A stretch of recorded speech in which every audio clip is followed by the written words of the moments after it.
வணக்கம் நண்பர்களே! நான் தளவாய் மாடசாமி ஃப்ரம் தென்காசி. நான் ஒண்ணு சொல்லட்டுமா? ம். பணம்னா பேயும் கூட வந்து வாய பொளந்துரும் போலயே! அப்படின்னு சொல்லுவாங்க.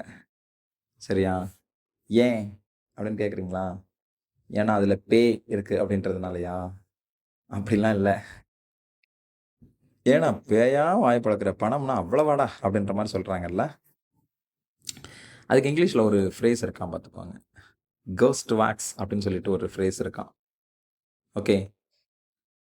ஏன் அப்படின்னா, ஒரு காலகட்டத்தில ம் இந்த கலை நிகழ்ச்சிகள் நடத்துறாங்கல்ல, தெருக்கள்ல, ஸ்ட்ரீட்ல அங்கங்க போய் நடத்துவாங்க. பாவம் அவங்கலாம் வந்து எவ்வளோ கஷ்டப்படுறாங்க. இப்ப நம்ம ரீசென்ட்டா பார்த்தா, இந்த கோவிட் பீரியட்லலாம் ஏகபோகமா பாதிக்கப்பட்டவங்க அவங்க தான். ஆ ஸோ ஃபெஸ்டிவல்ஸ் எல்லாம் கட் ஆயிடுச்சு. எந்த விதமான ஃபங்ஷன்ஸ் எதுவுமே கண்டக்ட் பண்ணக்கூடாது. ஸோ இப்போ நாதஸ்வரம் வாசிக்கிறவங்க, ஈவன் ஒரு ஒரு இது கூட என்னது விநாயகர் சதுர்த்திக்கு அந்த பிள்ளையார் கூட வந்து அ வெளியில வந்து இது பண்ண வேண்டாம். அந்த அந்த செலிப்ரேஷன வந்து வீட்டுக்குள்ளேயே வச்சுக்கோங்க அப்படின்னு சொன்னதுனால, அத தயாரிக்கிறவங்க. ஆம் அதே மாரி ஈவன் பொங்கல் ஃபெஸ்டிவலா இருக்கட்டும், எந்த விஷயமா இருந்தாலும் அதில ஒரு கலை நயத்தோட அந்த பொருட்கள தயாரிக்கிறவங்களுக்கு, இப்போ ஒரு கிட்டத்தட்ட ஒரு 2 வருஷமா வந்து கொஞ்சம் போதாத காலம் தான். சரி, அந்த கலை நயத்தில ஈடுபடுறாங்கல்ல, இப்போ உதாரணத்துக்கு இந்த தெருக்கூத்து, கரகாட்டம், கும்பாட்டம், கோலாட்டம்லாம் இருக்கு இல்லையா? பொய்க்கால் குதிரை ஆட்டங்கள்லாம் இருக்கு. இது மாதிரி நிகழ்ச்சிகள்ல ஈடுபடுறவங்களுக்கு, ஈடுபட்டாச்சு அப்படின்னு சொன்னா அதுக்கான கூலிய குடுத்துற வேணாமா? என்ன நபிகள் நாயகம் அவங்க சொன்னது மாரி உழைக்கிறவங்களுக்கு கூலிய வந்து வேர்வை காயறதுக்கு முன்னால குடுத்துறணும்ல. சரி, அப்படிலாம் குடுக்காம ஒருத்தர் வந்து ஒரு ஒரு ஒரு ஒரு ஸ்டூடியோவினுடைய ஒரு ஒரு புரொடியூசர் வந்து என்ன பண்ணியிருக்காரு, ஒரு டிராமாவினுடைய புரொடியூசர் வந்து குடுக்காமலே தன்னுடைய ஆட்கள வச்சு வேலை வாங்கிக்கிட்டே இருந்திருக்காரு.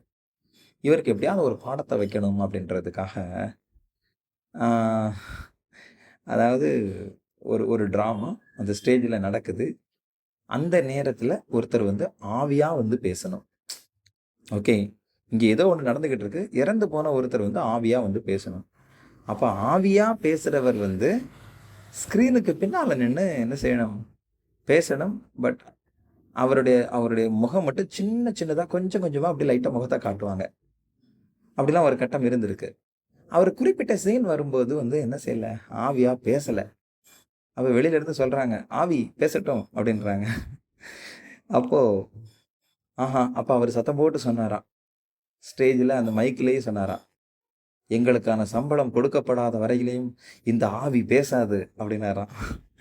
அந்த உடனே சுத்தி இருந்தவங்க எல்லாருமே என்ன செஞ்சுட்டாங்க? சிரிச்சுட்டாங்க. இன்க்ளூடிங் ஃபேன்ஸ் கூட, ஆடியன்ஸ் கூட எல்லாருமே என்ன செஞ்சுட்டாங்க? சிரிச்சுட்டாங்க. அப்பதான் அந்த யாரு புரொடியூசர் வந்து, "ச்சே! எவ்வளோ தூரத்துக்கு நம்மள வந்து அவமானப்படுத்திட்டாங்க" அப்படின்னு சொல்லிட்டு, ஸோ இம்மீடியட்டா வித்தின் த நைட்லயே வந்து அவங்களுக்கான அமௌண்ட் எல்லாருக்கும் குடுத்து, சேர வேண்டியது எல்லாத்தையும் குடுத்து செட்டில் பண்ணியிருக்காரு. ஓகே. இப்ப பாருங்க, பணம்னா அந்த ஆவி வாய பிளந்தது இல்லையா? அது ஆவிய கிட்டத்தட்ட பேய்ன்னு சொல்லலாமா? ஏன்டா பணம்னா பேயா வாய பிளக்குறேன்னு சொல்றாங்கல்ல. அது இதிலேருந்து தான் அந்த ஃப்ரேஸ் வந்து என்ன செஞ்சிருக்கு? வந்திருக்கு. ஸோ த கோஸ்ட் வேக்ஸ் அப்படின்றது இங்கிலீஷ் ஃப்ரேஸ். தமிழ்ல நம்ம சொல்றது தான் கொஞ்சம் நல்லா இருக்கு இல்ல? எப்பவுமே தமிழுக்கு அழகு தான். பணம்னா எல்லாருமே பேயா வாய பொளந்துரும் போலயே இல்ல? Thank you. Pause button. Stop button.